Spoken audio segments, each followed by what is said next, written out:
नमस्कार, स्वागत है आप सभी का हमारे ऑफिशियल यूट्यूब चैनल में। आज की वीडियो में हम इंडियन पॉलिटी के बारे में बात करेंगे और जो हम टॉपिक लेंगे वो लेंगे हम संसदीय समितियाँ। कहीं न कहीं यहाँ से क्वेश्चन बन सकते हैं, ठीक है? क्योंकि जब हम संविधान का भाग 5 पढ़ेंगे, भाग 5 बहुत लंबा है, ठीक है? एक दिन में भाग 5 जो है खत्म होने वालों में से नहीं है। तो ऐसे में भाग 5 को हम थोड़ा तोड़-तोड़ कर पढ़ेंगे। भाग 5 को थोड़ा तोड़-तोड़ कर पढ़ेंगे। अगर बात करें संसदीय समितियों की, तो संसद के कार्यों का संचालन करने के लिए अनेक प्रकार की समितियों का गठन किया जाता है, जिन्हें हम संसदीय समिति कहते हैं। इनका गठन कौन करता है? इनका गठन करता है अध्यक्ष। मेनली लोकसभा अध्यक्ष इनका गठन करता है और संविधान का जो अनुच्छेद 118 है, वो इनका क्या करता है? प्रावधान करते हैं।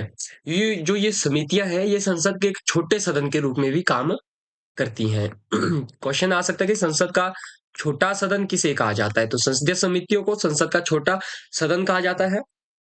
और इसकी थोड़ी हिस्ट्री की बात करें, तो आपने historical background of Indian constitution पढ़ा होगा, तो वहाँ पे आता है मोंटेग्यू चेम्सफोर्ड सुधार।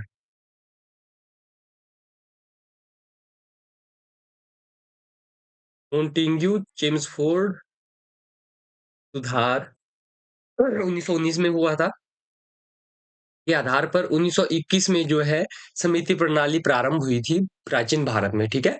मैंने बता दिया, छोटे सदन के रूप में कार्य करती हैं, संसद के कार्यों का संचालन इनके द्वारा किया जाता है और लोकसभा अध्यक्ष मेनली इनकी जो क्या करता है गठन करता है, आर्टिकल 118 क्या करता है इसका गठन करता है। चलिए, अब इनके प्रकार की बात करते हैं जो समितियाँ हैं, ये आपकी 2 प्रकार की होती हैं। पहले प्रकार में आती है हमारी स्थायी समितियाँ।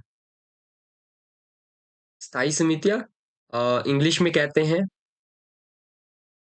स्टैंडिंग कमिटी और उसके बाद आती है अस्थायी समितियाँ। इन्हें एड हॉक कहा जाता है, ठीक है? अस्थायी ये दोनों हो गई। तो सबसे पहले हम स्थायी समितियों को पढ़ेंगे। कोशिश करूँगा कि ज़्यादा डीपली ना जाऊँ, ठीक है? स्थायी समितियों को पढ़ेंगे। 1 मिनट का टाइम दीजिएगा, ठीक है? तो कॉल आ रही है, 1 मिनट का टाइम दीजिए।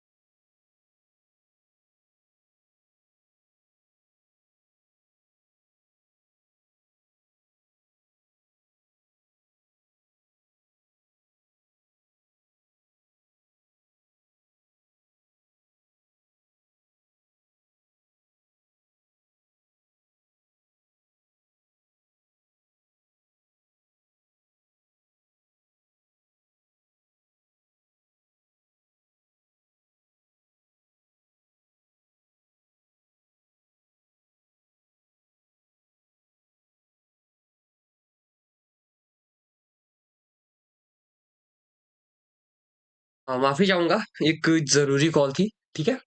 स्थायी समितियों की मैं बात कर रहा था। स्थायी समितियों का गठन 1 साल के लिए होता है। गठन इनका क्या होता है? 1 साल के लिए होता है। या समय-समय पर लोकसभा अध्यक्ष या राज्यसभा के जो सभापति हैं, मेनली कौन करता है? लोकसभा का अध्यक्ष इनका गठन करता है। उनके द्वारा इनका गठन किया जाता है।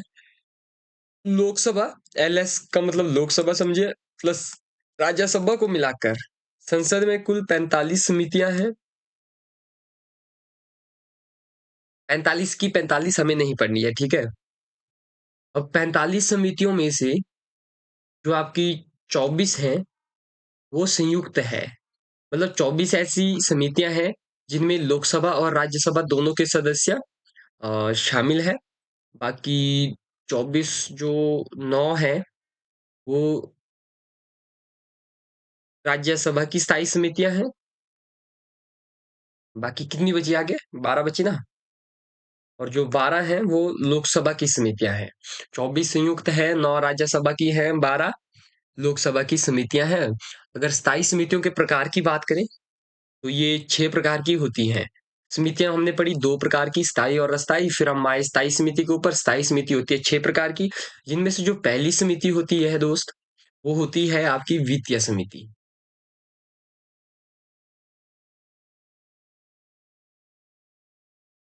मतलब इतना तो याद रख लीजिए ना, जैसे मैं तो चलो डीपली बता रहा हूँ कि इन समितियों के अंदर क्या है, मतलब कैसे काम करती है, क्या इनका काम होता है। लेकिन अगर आपने एंट्रांस के प्रोस्पेक्ट से ही अगर इनको पढ़ना है, तो आप इतना याद रखिएगा, समिति 2 प्रकार की होती हैं, जो मैंने इंट्रोडक्शन बता दिया, आर्टिकल 118 लोकसभा का अध्यक्ष या राज्यसभा का सभी व्यक्ति गठन करता है, वो याद रखिए।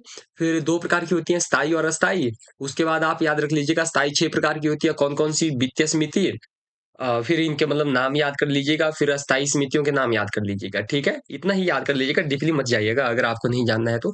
जैसे नाम से ही पता चल रहा है, वित्तीय समिति के ऊपर अब आते हैं कि वित्तीय समिति मतलब पैसों की जाँच करती है, ठीक है? पैसों की जाँच करती है और वित्तीय समिति भी हमारी 3 प्रकार की होती है, ठीक है? वित्तीय समिति 3 प्रकार की होती है, जिनमें से पहली है प्राक्कलन समिति। प्राक्कलन समिति, ये आपने नाम इसका ज़रूर सुना होगा प्राक्कलन समिति का। अब प्राक्कलन समिति की बात करते हैं। प्राक्कलन समिति 1950 में इसका गठन किया गया था और इसमें जो है लोकसभा के 30 सदस्य हैं, राज्यसभा का कोई इसमें सदस्य शामिल नहीं है, क्योंकि आपको पता है कि धन संबंधी सारी शक्तियाँ किसको दी गई है? लोकसभा को दी गई है, राज्यसभा के पास ये धन संबंधी शक्ति नहीं है। 30 सदस्य इसमें होते हैं और 1950 में इसका गठन किया गया और जो संसद की सभी स्थायी समितियाँ हैं, जितनी भी स्थायी समितियाँ हैं, सबसे बड़ी समिति है ये। संसद की सभी समितियों में से सबसे बड़ी समिति है आपकी प्राक्कलन समिति और कार्यकाल मैंने बता दिया 1 वर्ष का होता है और अध्यक्ष की बात करें तो सत्तारूढ़ दल का कोई सदस्य होता है, ठीक है? सत्तारूढ़ दल का कोई सदस्य, ठीक है? आई होप इतना समझ गए होंगे। मतलब ये क्या करती है, धन के जो आय व्यय है, मतलब धन का मतलब अ, जो अपव्यय ना हो, फालतू यूज़ ना हो, इसके लिए मतलब मेनली ये काम करती है, ठीक है? और इसे जो है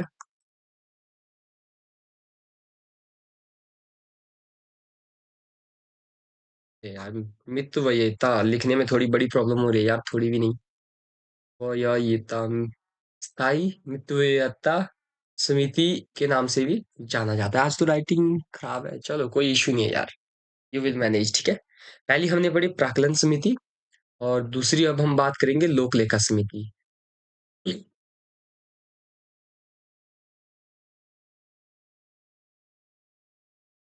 लोक लेखा समिति, जो लोक लेखा समिति का अध्यक्ष होता है दोस्त, वो होता है विपक्ष में से कोई, या मान के चलिएगा विपक्ष का नेता। मेनली विपक्ष में से कोई एक सदस्य इसका क्या होता है, अध्यक्ष होता है। और जैसे हमने पढ़ा प्राक्कलन समिति सबसे बड़ी समिति थी, तो उसी प्रकार लोक लेखा समिति जो है सबसे छोटी नहीं है, ठीक है? ऐसा मत समझना सबसे बड़ी सबसे छोटी। ये क्या है, सबसे पुरानी वित्तीय समिति है। सबसे पुरानी वित्तीय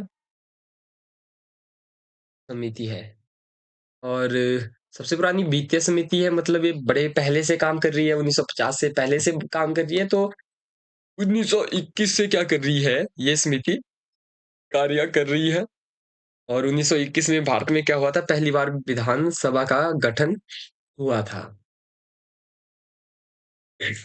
ये थोड़ा मान के चलिए ना, जो लोक लेखा समिति है, उसे आप संयुक्त समिति भी कह सकते हैं, क्योंकि इसमें जो है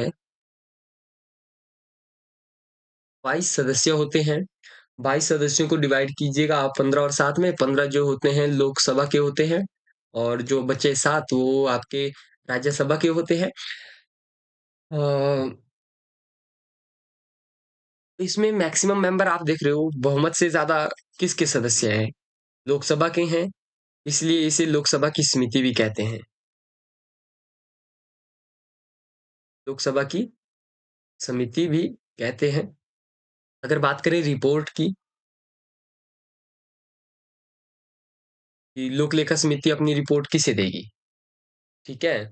या लोक लेखा समिति क्या करती है? तो लोक लेखा समिति जो नियंत्रक एवं महालेखा परीक्षक होते हैं, एवं महालेखा परीक्षक, ये चीज़ हम पढ़ेंगे, जिन्हें हम कैग कहते हैं। कैग की रिपोर्ट की ये जाँच करती है, ठीक है? कैग की रिपोर्ट की क्या करती है, कि जाँच करती है और इस पर क्या करती है, वो अपनी रिपोर्ट तैयार करती है, मतलब इसको देखती है, रिपोर्ट तैयार करेगी और जो है संसद के पटल पर बाद में अपनी रिपोर्ट रखती है। संसद के पटल पर या मान के चलिएगा लोकसभा के अध्यक्ष को सौंपती है, फिर राष्ट्रपति के पास ये जाती है। यहाँ तक ठीक है। अब जो प्राक्कलन समिति है, point to be noted my Lord, जो प्राक्कलन समिति है और हमारी लोक लेखा समिति है, इन्हें जुड़वा बहनें कहा जाता है। जुड़वा बहनों की क्या दी जाती है इन्हें? संज्ञा दी जाती है। टाइम ज़्यादा तो नहीं हुआ? नहीं यार, टाइम तो अभी 11 मिनट हुई, ठीक है? क्योंकि लोक लेखा समिति मैंने बताया, व्यय पर नियंत्रण करती है और जो प्राक्कलन समिति होती है, वो क्या करती है? व्यय के मतलब जो अपव्यय को रोकती है। और बता दिया मैंने कि लोक लेखा समिति किसकी रिपोर्ट की जाँच करती है? कैग की रिपोर्ट की जाँच करती है। अपनी रिपोर्ट अध्यक्ष को देती है, ठीक है? चलिए, तो हमने पढ़ ली, अब तीसरी है, आगे ज़रूरी नहीं है इतनी, है ना? मैं नाम ही बता देता हूँ, जो ज़रूरी होगी मैं बता दूँगा। लोक उपक्रम समिति, अब मैं नाम ही बताने जा रहा हूँ। गठन 1954 को हुआ था, ठीक है? 1924 में हुआ था। 22 मेंबर इसमें हैं, जिनमें से 15 और 7 मान के चलिएगा, 15 लोकसभा, 7 राज्यसभा के। ये मेनली सरकारी कंपनियों वगैरह की जाँच करती है, ठीक है? चौथी का नाम लिखिएगा आप। नहीं, नहीं, माफ़ कीजिएगा, ये तीसरी वो है ना, जैसे मैंने बताया कि अ, वित्तीय समिति 3 प्रकार की होती है, तो तीसरी ये है लोक उपक्रम समिति। फिर जो दूसरी स्थायी समिति हमारी आती है, वो आती है हमारी जाँच समिति, ठीक है? मैं थोड़ा यहाँ से मतलब मेरा ध्यान कहीं और था, ठीक है?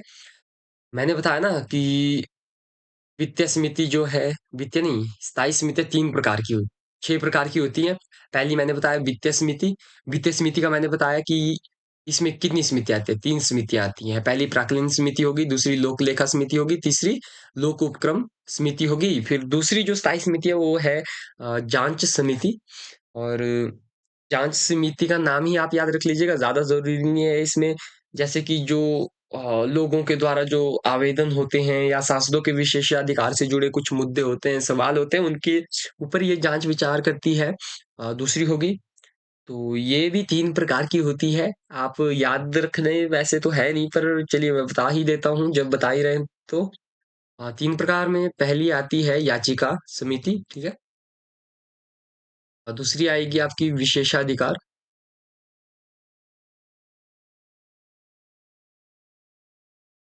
और तीसरी आती है आपकी आचरण समिति। मतलब ना, ये मैं इसीलिए बता रहा हूँ इनके आगे पार्ट भी, क्योंकि क्वेश्चन आ सकता है कि इनमें से कौन सी समिति जो है स्थायी समिति है। अगर आपने मान लीजिए ऊपर-ऊपर से नाम पढ़े हैं, आपने विशेषाधिकार समिति नहीं पढ़ी है, आचरण समिति नहीं पढ़ी है, तो आप इसको तो अस्थायी में कर दोगे, एडहॉक में कर दोगे ना, इसीलिए नाम जानना ज़रूरी है। फिर तीसरी जो समिति आती है, वो आती है आपकी विभागीय समिति।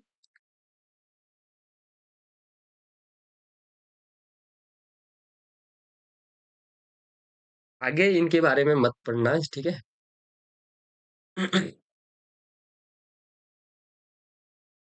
चौथी आती है आपकी सदन समिति। पांचवी आती है आपकी अन्वेषण समिति,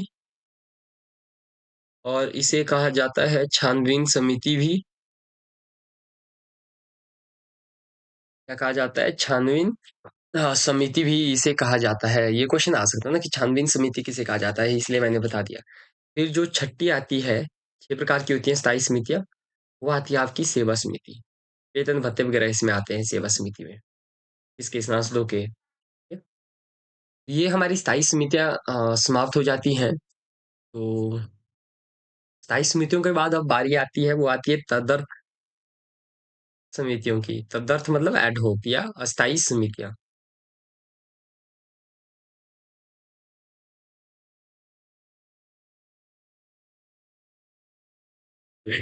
तदर्थ या अस्थायी समितियाँ, इनका गठन तो पहले आप समझिए क्यों किया जाता है। इनका गठन किया जाता है किसी विशेष काम को करने के लिए, और जैसे ही वो विशेष काम पूरा हो जाता है, इनको क्या कर दिया जाता है? भंग कर दिया जाता है।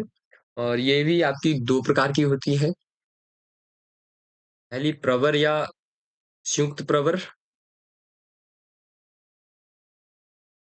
संयुक्त प्रवर समिति, ठीक है? और दूसरा होता है संसदीय या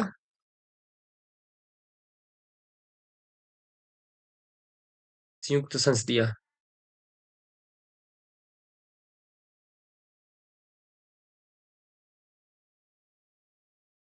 अब जैसे आप प्रवर को पढ़ोगे, ये भी आगे 2 प्रकार की होती है।